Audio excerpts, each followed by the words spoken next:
Henrique Araque e esse é o dia 2 da nossa Lei das SAs 365, onde nós vamos comentar artigo por artigo, um artigo por dia da nossa Lei 6404.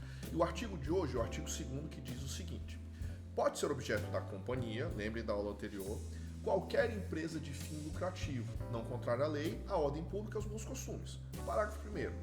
Qualquer que seja o seu objeto, a companhia é mercantil e se rege pelas leis e usos do comércio. Vou chegar nisso aí. O Estatuto Social definirá o objeto de modo preciso e completo. E a companhia pode ter por objeto participar de outras sociedades. E ainda que não prevista no Estatuto, a participação é facultada como meio de realizar o objeto social ou para beneficiar-se de incentivos fiscais. Muito tema aqui, vamos quebrar em partes. Artigo 2º, vamos pelo caput. Pode ser objeto da companhia qualquer empresa de fim lucrativo, não contrária à lei, à ordem pública e aos bons costumes. Ou seja, se não for ilegal ou imoral, eu posso explorar essa atividade econômica mediante a companhia. Utilização de uma sociedade anônima sem problema nenhum. É óbvio que a gente não vai ter um objeto ilegal ou imoral dentro do nosso ordenamento jurídico. Qualquer que seja o objeto, a companhia é mercantil e se rege pelas leis e usos do comércio. Então vamos pegar essas duas questões aqui. Primeiro, por que ela está falando assim, qualquer que seja o objeto, ela é mercantil? Essa lei é da década de 70, tá? E na década de 70 a gente tinha muito bem definido, ou pelo menos pretensamente bem definido, a separação entre atividades mercantis e atividades civis. Aí veio o Código Civil e separou em atividades empresariais e não empresariais. Eu tenho um monte de crítica a essa dicotomia, não acho que faça sentido. Qualquer atividade econômica deveria ser abrangida por norma do direito empresarial, mas existe essa questão. Então o que ele está querendo dizer aqui é o seguinte: desde que não seja uma atividade legal, por exemplo, escritório de advocacia poderia ser exercido por uma sociedade anônima, seria considerada nesse caso uma atividade mercantil ou atividade empresarial, mas existe o nosso Estatuto da Ordem que torna ilegal. Então, sociedade de advogados não pode se constituir sob forma mercantil, então o objeto seria ilegal. Mas outras atividades quaisquer que não tenham essa vedação poderiam seguir e serão consideradas atividades mercantis. Por isso que o hospital, por exemplo, ele é uma atividade que estaria enquadrada no parágrafo único do artigo 966, que é uma atividade científica, e não seria considerada uma atividade empresarial. Mas quando exercida por uma sociedade anônima, o hospital, vai ser considerada mercantil e se regerá pelos nossos preceitos aqui do direito empresarial. Então, primeira questão. Segunda, tem que ter fim lucrativo. O que quer dizer com isso? Quer dizer que a atividade a atividade de uma sociedade anônima, ela deve ser uma atividade, ela deve exercer esta atividade e ela deve auferir lucro com isso. Não estou dizendo que esse lucro tem que ir para o bolso do sócio, do acionista, ou tem que ser reinvestido, isso é uma outra discussão. Mas ela precisa ter uma atividade econômica. Por que eu estou frisando essa questão? Porque é muito comum, agora eu estou falando com um público mais técnico, que vocês já tenham pensado nessa história de holding patrimonial. O que é uma holding patrimonial? É uma sociedade onde você vai pegar seu patrimônio e vai jogar lá para dentro para não ficar vinculado ao seu CPF. Tem vantagens fiscais, tem uma série de questões aí.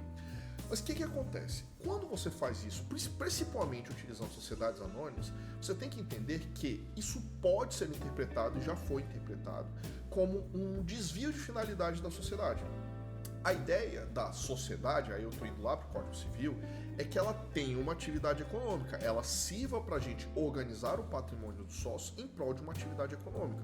Se eu simplesmente pegar e jogar lá dentro e deixar ela parada, existe jurisprudência, existe decisões da STJ, inclusive, que fala que isso seria um desvio de finalidade e não estenderia, por exemplo, o benefício da imunidade de TBI, quando a gente incorpora imóvel, por exemplo, dentro do capital social.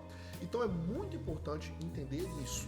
Você simplesmente constituir uma sociedade que não vai ter qualquer tipo de atividade pode ser muito arriscado para o seu cliente, pode ser muito arriscado para você se você está fazendo para você mesmo.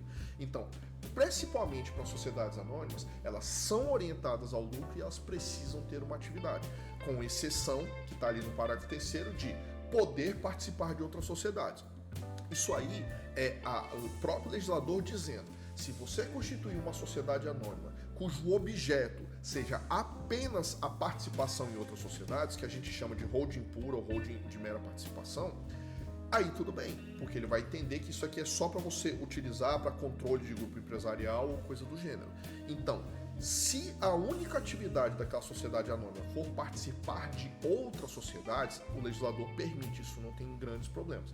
E ainda que não seja prevista no próprio estatuto, você ter como uma das atividades a participação em outras sociedades, desde que correlato ao que você está fazendo, então, para poder ganhar algum tipo de ganho de escala, alguma verticalização, ou até mesmo incentivo fiscal, pode também.